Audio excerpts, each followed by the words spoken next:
गजपति जिला शिक्षा संजोग कार्यक्रम को आपण को स्वागत।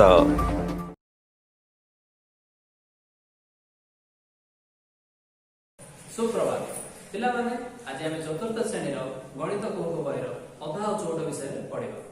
तो मु तुम मान केतरी भग्न संख्या ऊपर धारणा देवी तापरे से गुड विषय जानि। तो देखिबा एठारे 1/2 अथवा 3/4 अथवा 3/5 एगुडी को भग्न संख्या कहा जाए। तो भग्न संख्या अर्थ कोन? भग्न संख्या तो गोटे वस्तु को केते भाग करा जाए, समान भाग करा जाए, से भाग रो केते भाग को आमे नेबा से संख्या को आमे भग्न संख्या हिसाब रे आमे नेबा।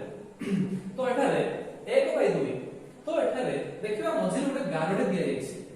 तो गारो ऊपर थिबा संख्या को हम लव बोली कहबा एवं गारो तळे थिबा संख्या को हमें हर बोली कहबा। जेपरि एठारे 1 को लव बोली कहबा एवं 2 होछि हर।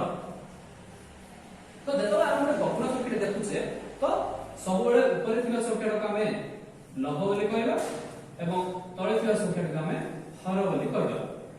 ठीक अछि। तो हमें ए संख्या को चित्र रे केमिति लिखिबा बा चित्र को देखि हमें भग्न संख्या केमिति करबा से विषय रे धारणा पाइबा। तो देखिए मो गोटे चित्र करूची। देखो पिला माने एठा एक वृत्त अछि। वृत्त को मु चारि भाग करूची। ठीक अछि। चारि भाग भितरो गोटे भाग को मु एबे रंग दउची।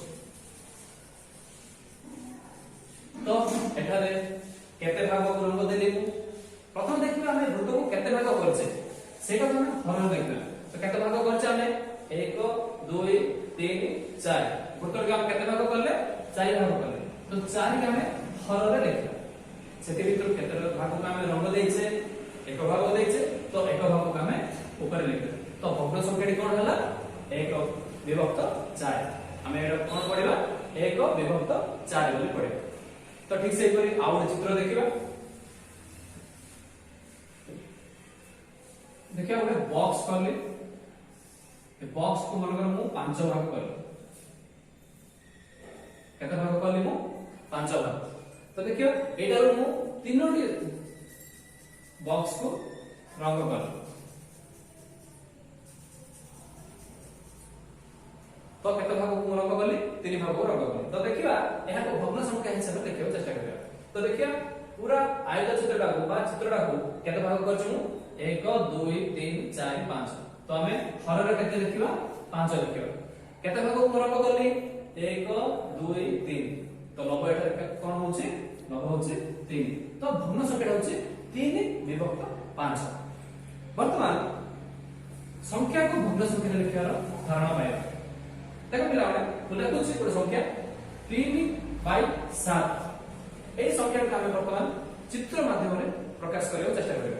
तो हम विभिन्न प्रकार चित्र नै परियो वर्गाकार आयताकार वृत्त जे कोन चित्र नै परियो जोड़ के हमें समान सात भाग करियो चेष्टा करियो। तो एटा एक वृत्त नेउची वृत्त को समान सात भाग करियो चेष्टा करियो।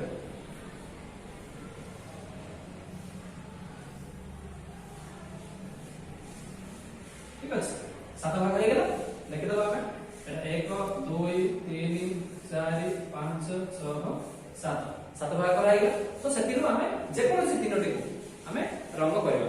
तो देखिबा तीनोटी जे कोन से तीनोटी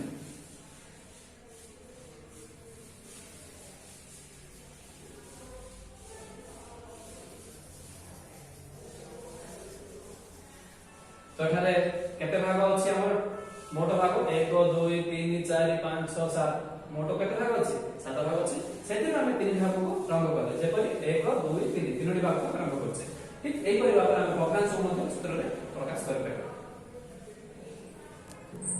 वर्तमान हमें आंशिक चित्र को संपूर्ण करियो चेष्टा करिया बा चित्र रो अधा दे जाइबो सेरा हम केति संपूर्ण करिया। देखो पिला माने एठारे एक आंशिक चित्र बा अधा चित्र दिया जाइछे। माने एठारे मु एक लंब गार टाणिछि एपटे अधा अछि सेपटे हम संपूर्ण करियो चेष्टा करिया। देखिए केमि संपूर्ण करिया एपटे जेही बरे भाबरे चित्रटी होइछि सेपटे दर्पण रखि के हम चित्र कला रे चेष्टा करिया। मिरर इमेज बा दर्पण चित्रटा करियो चेष्टा करिया। तो देखिए चित्रटा मु केमि करछि एई परि भाबरे आसी मिसरो एठारे बल अछि तो से पटे मध्ये गोटे गोल रे एपरि भाव आमे दर्पण पकई चित्र बा आंशिक अधा चित्र को आमे संपूर्ण करबा चेष्टा करबा ठीक से द्वितीय चित्र मध्ये करबा चेष्टा करबा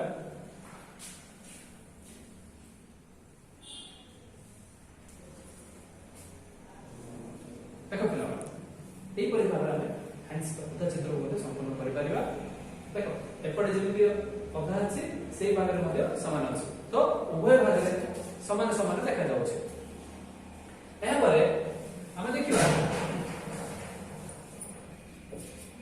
मनकर को लिखि 1/3 1/3 ର अर्थ कोन 3 समान 3 भाग रो एक भाग एहा हमें साहित्य भाषा रे मध्ये एक ना देई परिबा जहा को हमें एक तृतीयांश बोली पढिबा कोन पढिबा एक तृतीयांश एक तृतीयांश एक विभक्त 3 भी पढि परिबा अथवा एक तृतीयांश मध्ये लेखा जाय थाए पुणे अन्य एक उदाहरण देखियो मन करो देखा है 2/5 बा 2 विभक्त 5 एहा को हम के परे पढिबा 2 पंचमांश बोली पढिबा 2 पंचमांश ठीक আছে माने 5 भाग रो 2 भाग अथवा 5 भाग रो 2 भाग रो हमें 2 पंचमांश बोली पढिबा से परि भाबरे मन करो हम देखिबे 4/7 कोन लिखली 4/7 4/7 को किपर पढिबा 4 सप्तमांश